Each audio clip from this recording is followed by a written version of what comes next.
Jeudi 21 novembre 2024, 18h à Kinshasa. Kinshasa Direct, votre magazine vespéral sur Télé 50 qui décrypte l'actualité du quotidien, vient de commencer. Félix Tshisekedi pourra-t-il doter la République démocratique du Congo d'une nouvelle constitution ou du moins retoucher l'actuelle promulguée en 2006 et déjà révisée 2 fois par le président Joseph Kabila?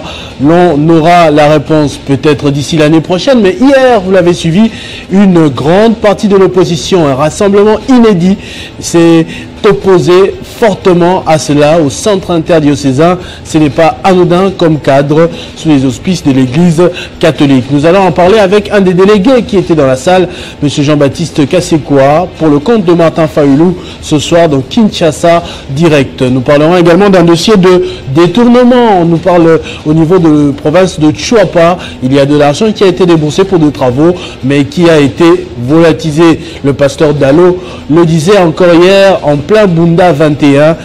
La République démocratique du Congo s'est malheureusement transformée en pays des voleurs et la province de Chuapa serait en train de le prouver en ce moment. C'est Denis Ilunga qui passera sur ce plateau pour en parler, mais avant la tradition sur Télé 50, c'est d'abord les informations et Damaris KMB est de l'autre côté du plateau pour nous donner les grandes lignes du journal de Arlette Boutella qui viendra à 19h. Damaris, bonsoir et bienvenue. Bonsoir Christopher et merci. Mesdames et messieurs, bonsoir. L'actualité sur Télé 50, c'est tout de suite.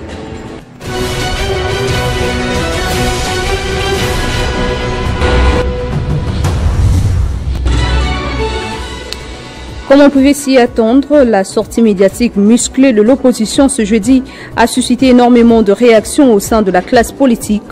Le pouvoir semble se moquer de ce sursaut de tout le poids lourd en face de Félix Tshisekedi, mais condamne le soutien subtil de l'église catholique qui, selon Augustin Kabouya, devrait rester au milieu du village. D'autres encore, comme Thierry Moussenepo, accusent l'opposition de préparer les chaos en appelant à la désobéissance civile, ce qui ne devrait pas rester impuni. Le général Abdoulaye Maïga est le nouveau premier ministre de transition du Mali. Le décret présidentiel, le nommant, a été lu ce 21 novembre 2024 sur l'ORTEM.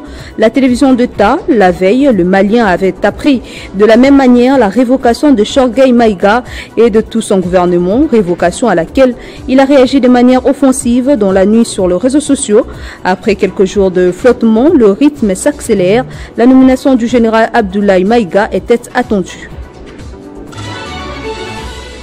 Sur le plan mondial, le Premier ministre israélien Benjamin Netanyahou fait désormais l'objet d'un mandat d'arrêt émis par la Cour pénale internationale ce jeudi pour des crimes de guerre et de crimes contre l'humanité commis lors de la guerre à Gaza. C'est tout pour ce grand titre d'actualité. Vous aurez les détails dans notre grande édition avec Arlette Boutella à la présentation. Je vous laisse en compagnie, cette fois-ci, de Christopher Ochukuma. Retrouvez toute l'actualité en continu sur www.tele50.cd.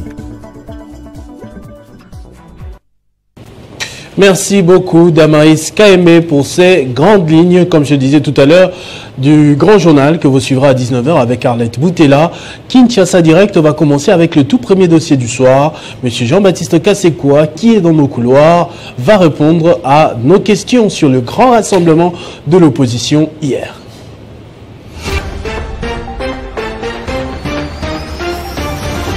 Parce que nous vous aimons, nous vous donnons le meilleur de nous-mêmes. Les infos. La construction de ce centre est en cours avec le problème et pour le président Tshisekedi. Les exclusivités. Je dois me marier. Ah oui? C'est une obligation, oui. Ils sont enregistrés, hein, cette émission. Mais Surtout oui. cette partie-ci, on va couper. Il n'est pas trop attaché à la tribu. On dit qu'il a nommé trop de Il casseroles. vérifie, mais non. Parce que nous vous aimons, nous vous donnons le meilleur de nous-mêmes. Les débats républicains.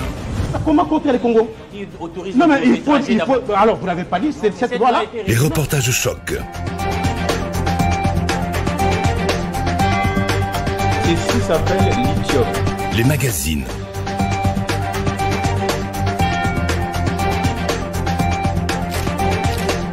Télé 50. Télé 50, simplement congolais.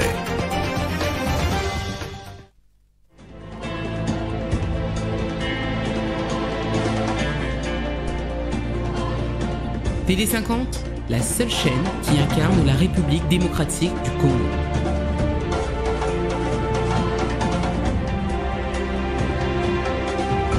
Télé 50, simplement congolais.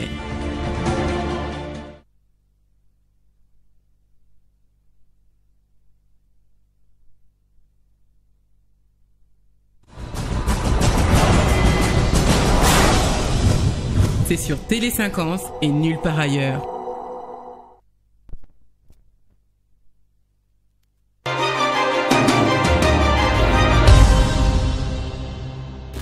Je suis en face de M. Jean-Baptiste Basekwa, député national de la législature passée, qui n'a pas pu être candidat, malheureusement, à cause du mot d'ordre, vous vous souviendrez, de Martin Fayulu en dernière minute en 2023, mais qui aujourd'hui sert très fort la Constitution entre ses mains. Je vais demander un zoom de l'équipe technique, bien scotché, bien habillé et qui visiblement ne devrait pas changer dans les jours à venir. Bonsoir et bienvenue, honorable. Merci beaucoup, merci de me recevoir et bonsoir à tous les téléspectateurs de Télé 50. J'ai cru d'ailleurs vous apercevoir hier au centre interdiocésain, vous étiez présent.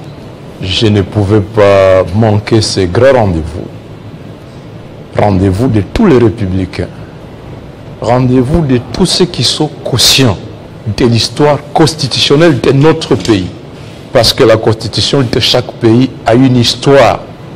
Nous venons de la Deuxième République, au cours de laquelle les provinces ont été totalement asphyxiées. Deuxième République, au cours de laquelle l'alternance à la présidence de la République était confisquée. Et il a fallu des guerres d'agression, suivies d'assassinats de Laurent Désiré Kabila. Et finalement, à Sun City, les gens se sont réunis et ont dit, mais est-ce que nous allons régulièrement attendre qu'il y ait des guerres pour qu'il y ait alternance à la tête du pays? Est-ce qu'il faut attendre qu'il y ait assassinat? Non, nous sommes quand même humains. Et à Sun City, les gens ont dit, réglons la question de l'alternance au pouvoir. La question de la répartition des compétences entre Kinshasa et les provinces. Réglons la question des libertés fondamentales parce que sous la Deuxième République, les gens ont été opprimés par différents services de l'État.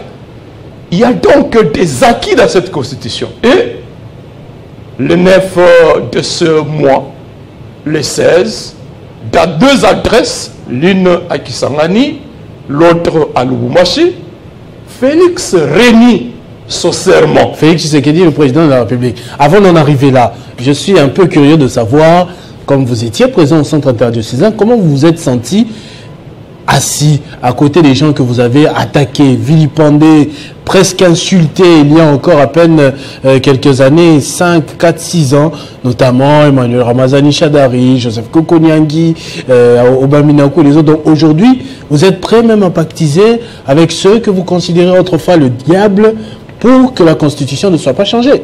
Il y a péril à la demeure. Comme je le disais tantôt, l'objectif de Félix est double. Le tout premier, c'est distraire l'opinion publique congolaise pour que nous ne nous occupions plus de l'échec à mettre fin à la guerre à l'Est.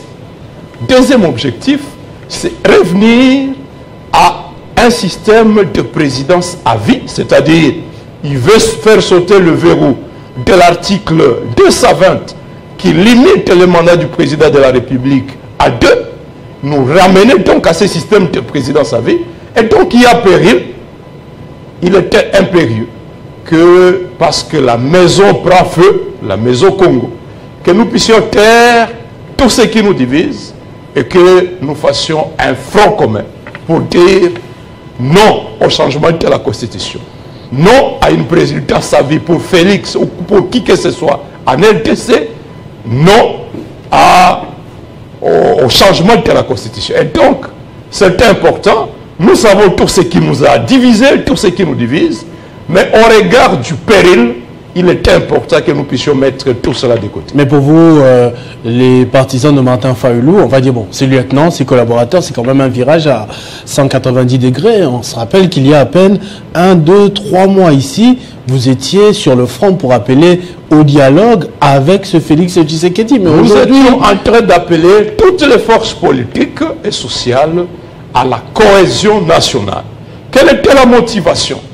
C'est que, à la suite du hold-up électoral de 2019 et du simulacre d'élection de 2023, la désunion entre fils et filles du pays est très profonde. Vous avez la désunion entre ceux du cas Kabila, du cas Katoumi, du cas Félix, du cas Fayoulou, désunion au sein de la population qui se sent frustrée d'avoir été appelée à voter en 2018 et que son vote n'a pas été pris en compte. 2023, des machines à voter retrouvées ça et là. Et donc, le tissu social est déchiré. Or, notre pays est en guerre. Depuis le 13 juin 2022, Bunagana échappe à notre contrôle. Depuis le mois de mars, Kanyabayonga, Vichumbi, Rwindi, Nyanzale, toutes ces entités, Kichanga, toutes ces entités, plus de 120 localités échappent à notre contrôle. La Bible dit, un royaume divisé ne peut jamais gagner la guerre. Et Martin Fayoulou a dit, mettons-nous ensemble. Au-delà de tout ce qui nous divise, nous n'avons qu'un pays que nous avons hérité de nos ancêtres avec 2 345 000 km².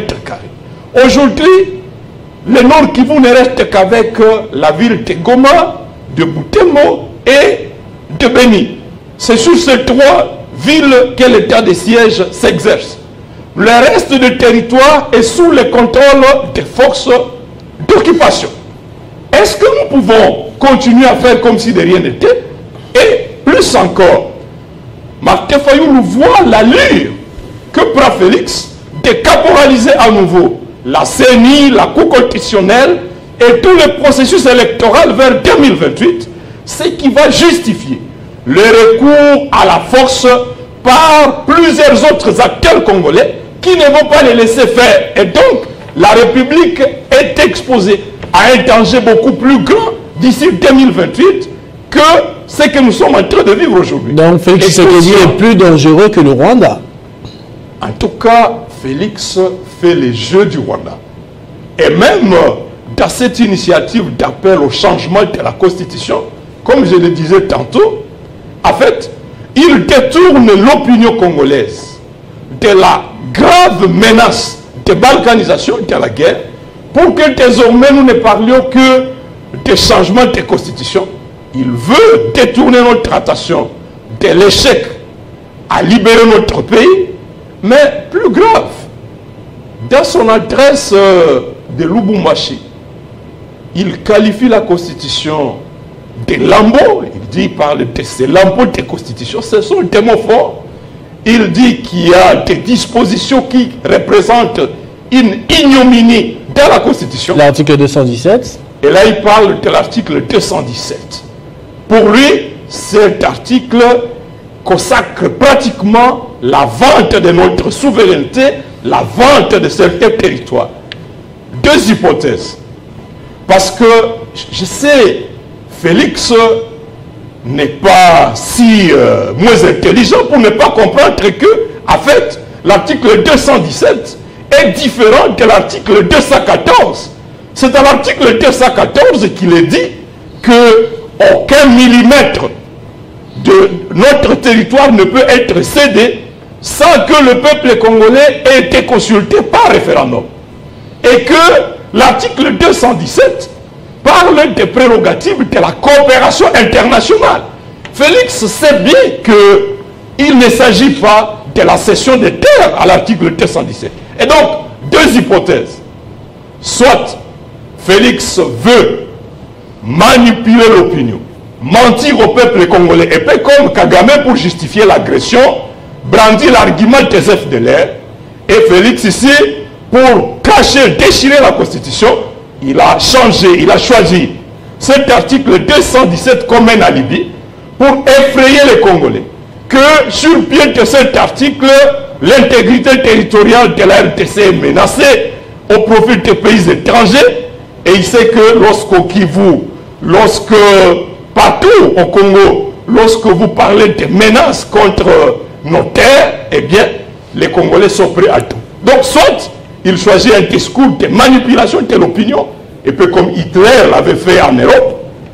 Deuxième hypothèse, soit alors, Félix, sur le pied de cet article 217, peut avoir signé des accords portant cession d'une partie du territoire national. En fait, vous vous souvenez que Félix a dit, lorsqu'il a précipité l'adhésion de la RTC à l'EAC, il a dit, nous ne devons plus nous battre, continuer à nous battre pour des morceaux de terre. C'est l'Eastern Africa Community qui sera pratiquement notre pays. Est-ce que Félix a signé des accords de cession de terre? Il a du mal à se repentir et il veut manipuler l'opinion pour dire j'ai été poussé à la faute à cause de ce maudit article 217. Si j'ai signé des accords, c'est parce que j'ai été un peu comme ce que Adam disait à Dieu après avoir mangé le fruit interdit. C'est à cause de la femme que tu as mise à mes côtés. Nous précisons que ce sont des suppositions. Parce que il est suffisamment intelligent pour ne pas confondre la souveraineté nationale avec la cession des terres. Et donc, il veut exploiter cet article, ça.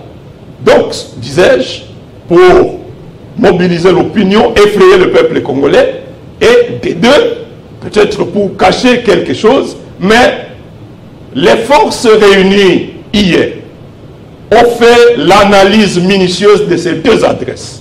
Et à l'issue de nos analyses, nous avons qualifié l'initiative de M. Félix Antoine Tshilombo d'une initiative injustifiée, une initiative inopportune, illégale, anticonstitutionnelle, une initiative qui menace gravement la cohésion nationale.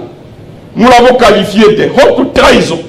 Nous avons également qualifié d'un coup d'État constitutionnel, étant entendu que notre constitution ne prévoit pas un mécanisme pour ce changement. Et donc que Félix s'évertue à vouloir changer la constitution. Non mais comment ça vous dites que ne prévoit pas alors si ça ne prévoit pas, ce vide-là permet justement, c'est qu'il n'est pas interdit, c'est qu'il est interdit nulle part, on peut le changer. Mais on ne m'a pas dit de sortir de la maison, je peux sortir. Alors, il faut qu'il attire les conséquences. C'est sur le pied de cette constitution qu'il a prêté serment. Je voudrais rappeler ce serment. C'est à l'article 74. Et il n'y a pas longtemps, ce serment, il a prêté le 20 janvier de cette année. Voici le serment qu'il a prêté. Il a dit, moi, Félix Antoine Tshisekedi, élu président de la République démocratique du Congo, je jure solennellement devant Dieu et la nation, 1. d'observer et de défendre la Constitution et les lois de la République. Celui-là, c'est Félix qui a juré.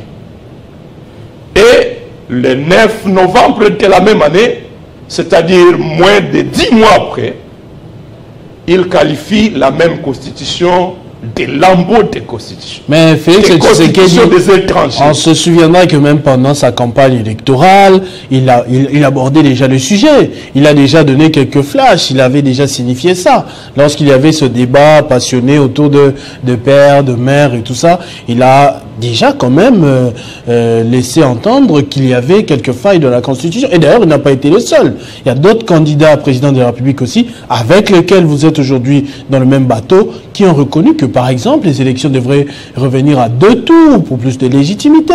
On a eu ce débat sur l'irrévocabilité de la nationalité congolaise. Aujourd'hui, parce que c'est Félix Tshisekedi, en plus, en début de mandat qui le fait, ça pose problème. Est-ce que Martin Fayulu, élu, n'aurait pas eu aussi l'ambition de ramener les élections à 2 tours?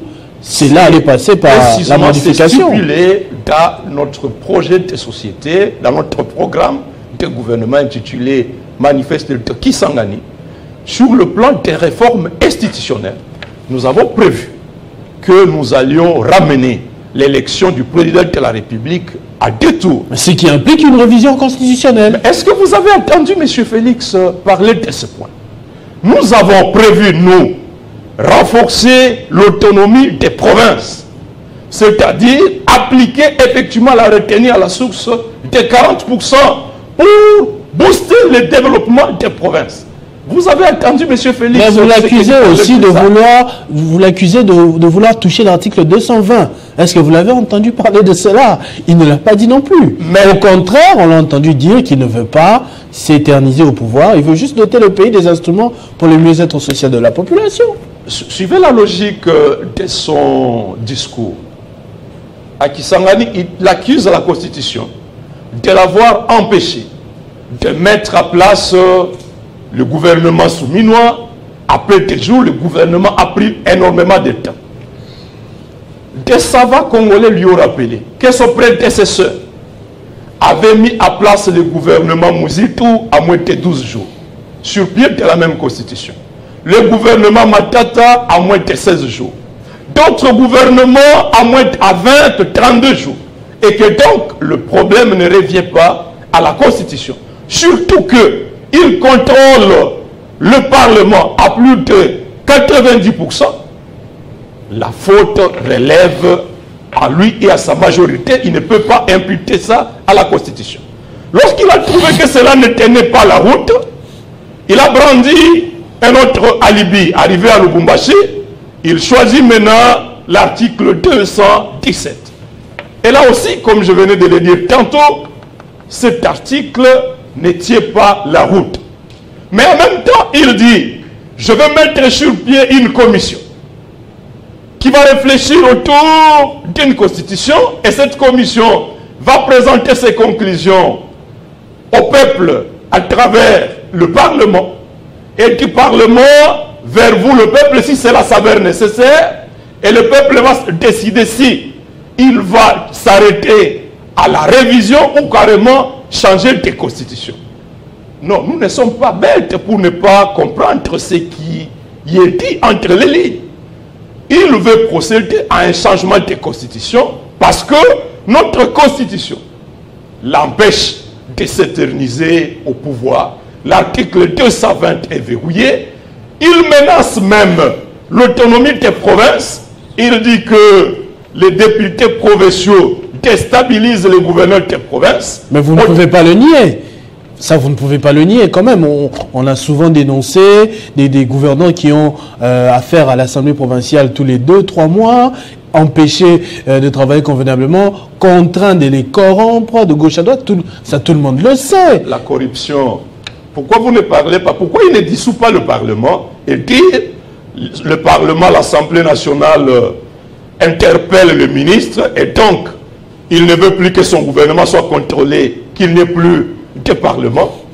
Demain, il va menacer de généraliser l'état de siège. Nous ne pouvons pas vouloir une chose et son contraire. Vouloir la démocratie à la tête des provinces, c'est accepter que les élus provinciaux exercent pleinement les contrôles. Mais il y a des limites. Si ces assemblées provinciales débordent et qu'il y a une crise entre l'exécutif provincial et l'Assemblée, eh bien, le président de la République a la latitude de procéder à la dissolution de l'Assemblée. Prendre cela pour prétexte, pour vouloir nous ramener à une dictature où lui voudrait désormais à lui seul nommer ses amis, nommer ses cousins à la tête des provinces. Je suis du Nord Kivu, ça fait 3 ans que le Nord Kivu et l'Ituri sont sous état de siège. Personne ne contrôle les recettes des provinces. On nous parle de rétrocommission. Quel est le développement qui est né de ce régime d'état de siège? On connaît également beaucoup de provinces. Vous faites bien de parler justement du Nord Kivu, dont vous aviez été représentant élu normalement en 2018, mais que vous avez abandonné comme ça en 2023, suivant le mot d'ordre de Martin Fayulu. Est-ce que vos électeurs sont contents de vous, de la décision que vous avez eu à prendre? Nous avons pris une décision. Alors que lui-même, Martin Fayulu, quelques semaines après, a postulé en tant que président de la République. Nous avons porté un combat. Nous étions en train d'exiger 2 choses. L'audit du fichier électoral. Deuxièmement, que Massissi et Rutshuru devaient être intégrés dans ce fichier pour éviter de donner un prétexte à Félix. Et je l'ai dit à la population de Goma, de Boutembo et de Beni, qu'une fois que Félix réussira à se maintenir au pouvoir sans avoir libéré Bunagana et Tourutchougou, eh bien, la libération de ces territoires ne constituerait plus la priorité. Et nous y sommes aujourd'hui. On nous amène dans un autre débat. Alors que toute l'opinion attendait qu'on se mobilise pour que rapidement on libère tous ces territoires-là. Et on nous amène ailleurs.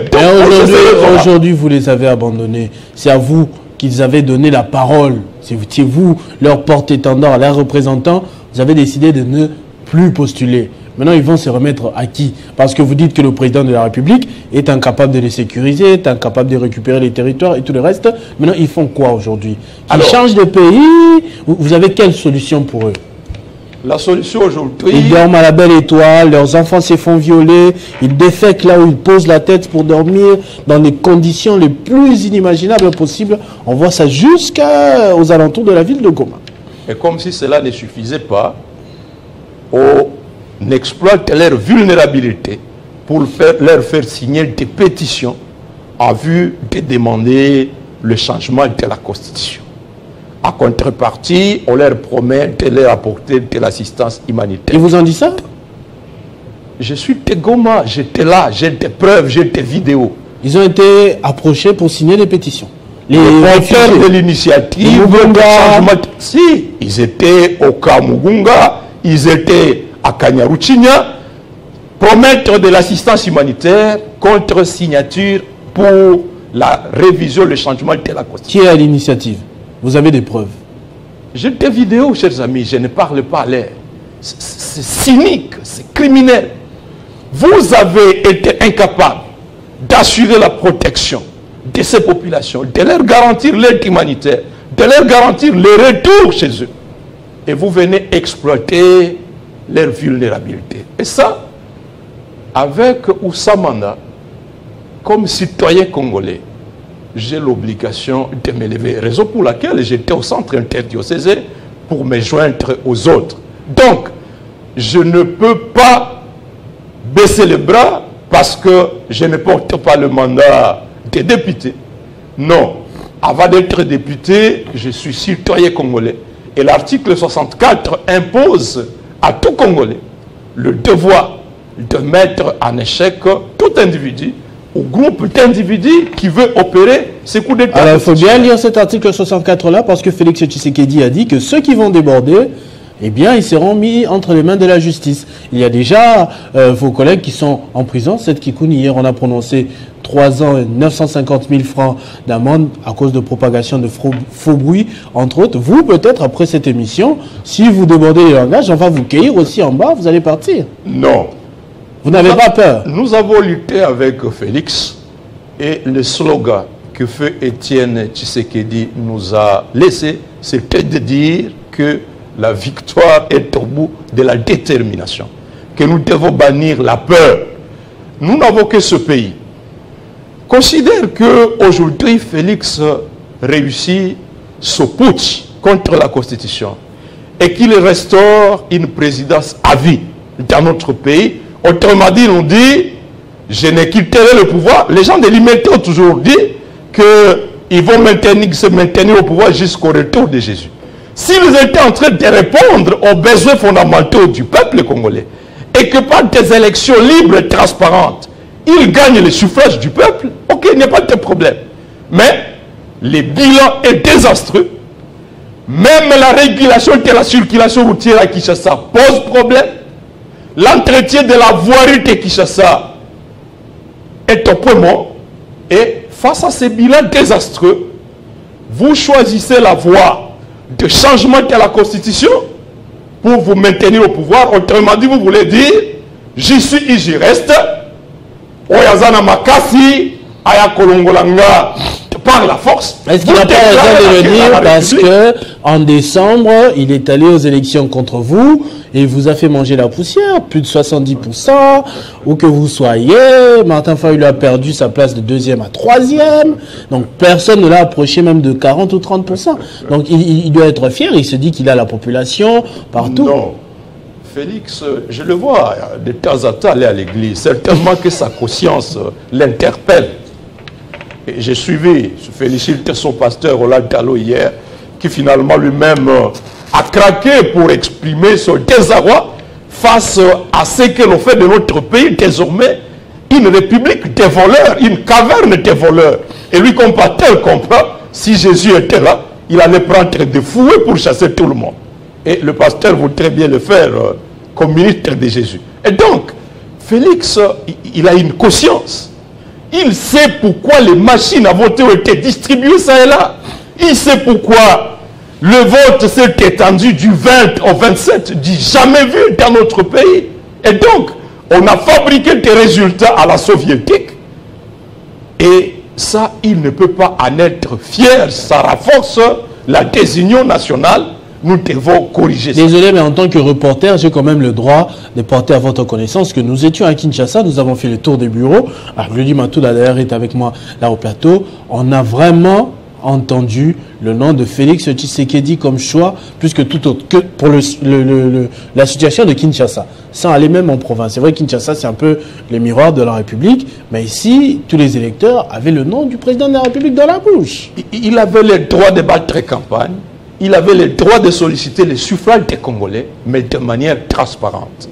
Mais lorsque sous son autorité, la CENI commet des énormités graves, des scandales tels que cela est écrit dans tous les rapports des missions d'observation, eh bien, c'est une honte. Mais pour revenir au sujet du jour, changement de la Constitution. Les manifestations vont commencer quand? Est-ce que vous êtes encore capable de mobiliser? On a vu l'année passée 4 grands leaders de l'opposition, 5 ou 6 d'ailleurs, en très sérieuse difficulté pour mobiliser ici, en plein Gombe.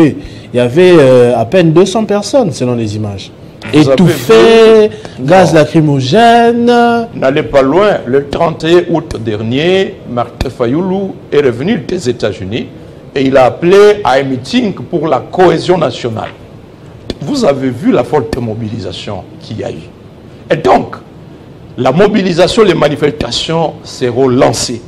Et le peuple congolais suffisamment mature n'a pas attendu l'appel des forces politiques et sociales de l'opposition.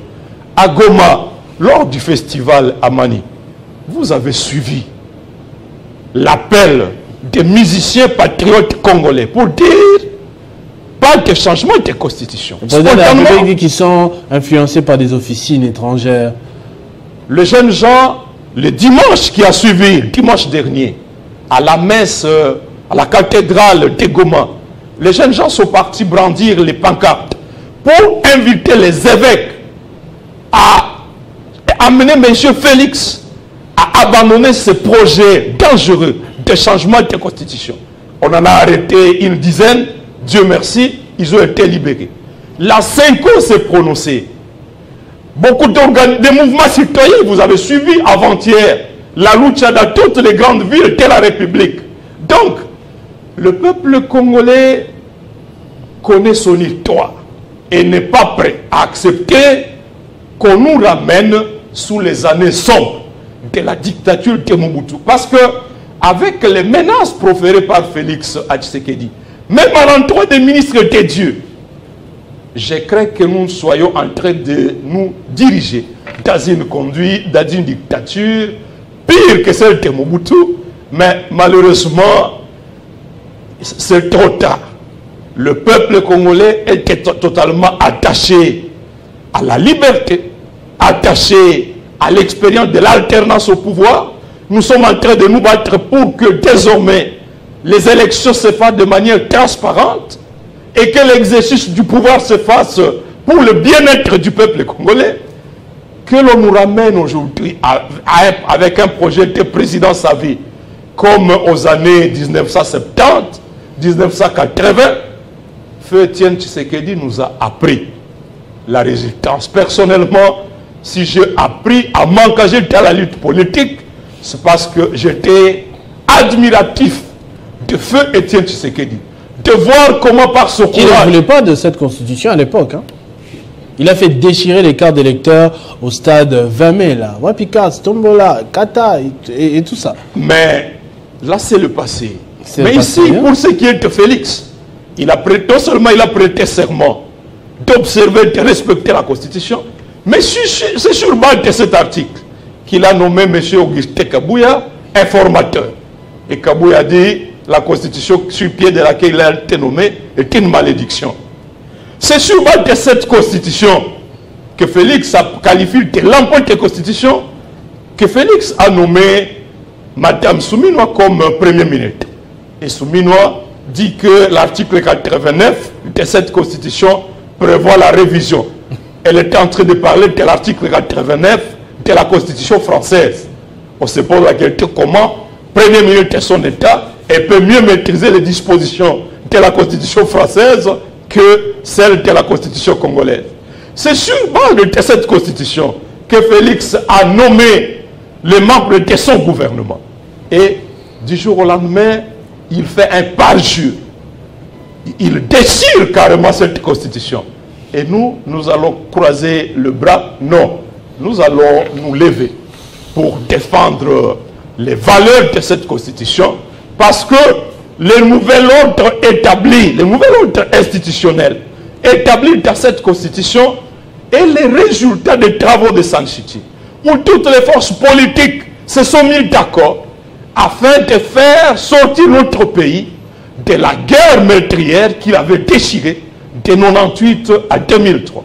Vouloir déchirer cette Constitution et unilatéralement décider d'instaurer une nouvelle Constitution, un nouvel ordre institutionnel, c'est exposer notre pays à un très grand risque de retour à des guerres comme celles que nous avons connues en 1998-2003. Déjà, nous sommes en pleine guerre. Nous n'avons pas le contrôle de plus de 70% du territoire de Djougou en Ituri. Mambasa nous échappe à plus de 60%. Irumu nous échappe à plus de 60%. Le Nord Kivu n'en parle pas. Beni, c'est la présence de l'armée ougandaise qui permet tant soit peu aujourd'hui aux populations de respirer. Les troupes burundaises occupent la vallée de la Ruzizi. Bref, le pays est sous occupation. Félix a bradé la souveraineté du pays plus qu'aucun autre président de l'a fait. Il a fait venir les troupes de l'EAC. Il a fait venir des mercenaires. Il vient de demander que les retraits accélérés des troupes de la MONUSCO soient retardés. Or, la présence de la MONUSCO, c'est une entrave à la souveraineté de notre pays, que des troupes étrangères soient en train de circuler sur votre territoire pendant des années. Ce n'est pas de la souveraineté. Bref, c'est pas Félix. Bref, si on regarde tout ceci, aujourd'hui, Félix Tshisekedi vous appelez à la table du dialogue pour trouver la solution pour la situation sécuritaire, mais aussi réfléchir sur la commission pour la Constitution. Quelle sera la réponse de l'ESID, la réponse du camp Fayulu, qui voulait déjà cela au départ, parce que le plus important, c'est la paix de la population.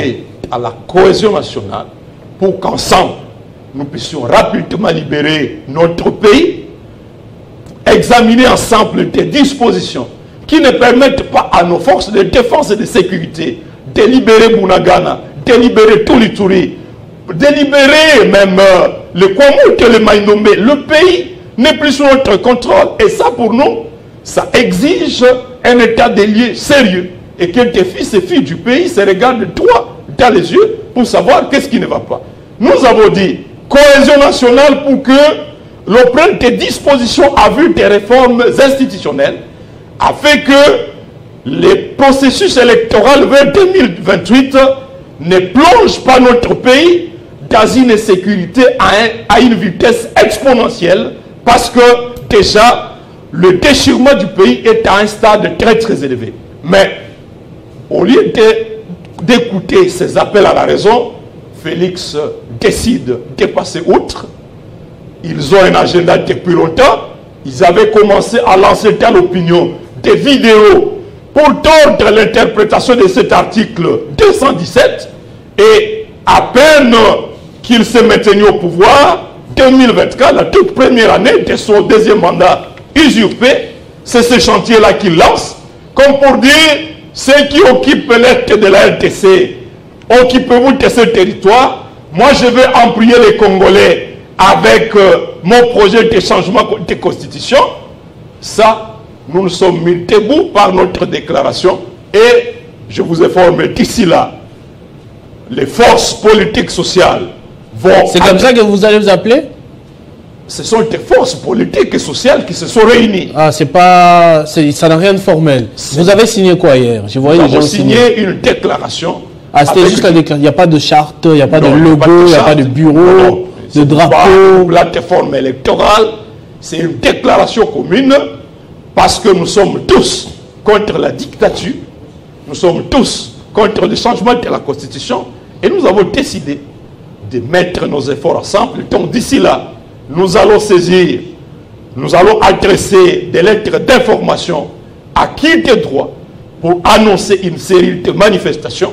Et déjà pour nous, dans le cas de décider, ce week-end ici, nous sommes à Kalouka pour mobiliser la population. Vous avez eu l'autorisation, ou du moins vous avez informé? Nous avons informé. Il ne faudrait pas que je vous voie le pantalon à l'air, comme on avait vu le week-end dernier, comme ça, tiraillé de gauche à droite. Faites bien que vous de prier pour moi, mais je ne serai pas le premier. J'ai fait 9 mois à prison en 2016 jusqu'à 2017, parce que nous étions en train de réclamer l'alternance. Cheribe Okende est mort. Likungulula a été tué, Thérèse Kapangala, mon ami Alessi Wako, pour avoir déclaré que l'état de siège était illégal, illégitime, il est à Makala. Jean-Marc Kabound, Mike Moukeba et beaucoup d'autres sont en prison. Personnellement, lorsque je suis sorti de la prison centrale de Goma en 2017, en septembre, j'y ai laissé mes matelas. Parce que je savais que à tout moment, au nom de la défense des intérêts de la République, ceux qui sont allergiques à la vérité, ceux qui sont allergiques à la liberté d'expression, pouvaient se donner le luxe de procéder à mon arrestation. Je n'en ai pas peur. Même dans la fosse au lion, Dieu sera avec moi. Mais je ne peux pas me taire lorsque je me rends compte que Félix veut nous ramener dans des histoires, dans des périodes sombres de l'histoire de notre pays que nous avons combattu. Demain, il va se réveiller et dire, il y a un article de la Constitution qui nous impose le français comme langue nationale. Or, le français, c'est une langue étrangère. Et il dit, au nom de cet article, il faut changer la Constitution. Merci. Après, demain, il va se réveiller, il va dire, non, il y a un article qui dit que Kinshasa, c'est la capitale. Or, Kinshasa s'appelait Léopoldville, les noms d'un roi étranger. Donc, je vais changer la capitale, changeons de constitution, et ce sera mon village natal qui sera la capitale. Merci beaucoup. On ne peut pas accepter que la constitution soit tripatouillée au nom des caprices. Si c'était pour des raisons fondées, retour à un deuxième tour de l'élection présidentielle. Il n'en est pas là. Chez eux, ils parlent plutôt de l'élection du président par le Parlement. Chez eux, ils parlent de la nomination des gouverneurs des provinces. S'ils pouvaient prendre l'audace de dire, je voudrais passer la retenue fiscale à la source au profit des provinces de 40 à 60%, eh bien, là, le débat ne prendrait pas l'allure qu'il a aujourd'hui. Merci, merci beaucoup, monsieur. Nous ne pouvons pas le laisser. Honorable Jean-Baptiste Kassekwa, député national honoraire et représentant de la province du Nord Kivu, lieutenant, comme on l'a si bien senti tout à l'heure, de Martin Fayulu, partisan du non-changement de la Constitution que vous tenez fidèlement entre vos mains ce soir. Merci beaucoup d'avoir répondu à notre invitation et pendant près d'une heure expliqué vos raisons sur le choix de barrer la route à Félix Tshisekedi pour son projet de révision ou de changement de la Constitution. Merci beaucoup. C'est moi qui vous remercie. Merci également à vous, fidèles téléspectateurs, d'avoir suivi ce Kinshasa Direct sur Télé 50. Je le disais, votre magazine Vespéral qui décrypte l'actualité au quotidien. Restez branchés dans quelques 10 minutes. Vous aurez droit à la grande édition du journal avec Arlette Boutella et plus de titres d'actualité qui abordent les sujets que nous venons d'évoquer tout à l'heure.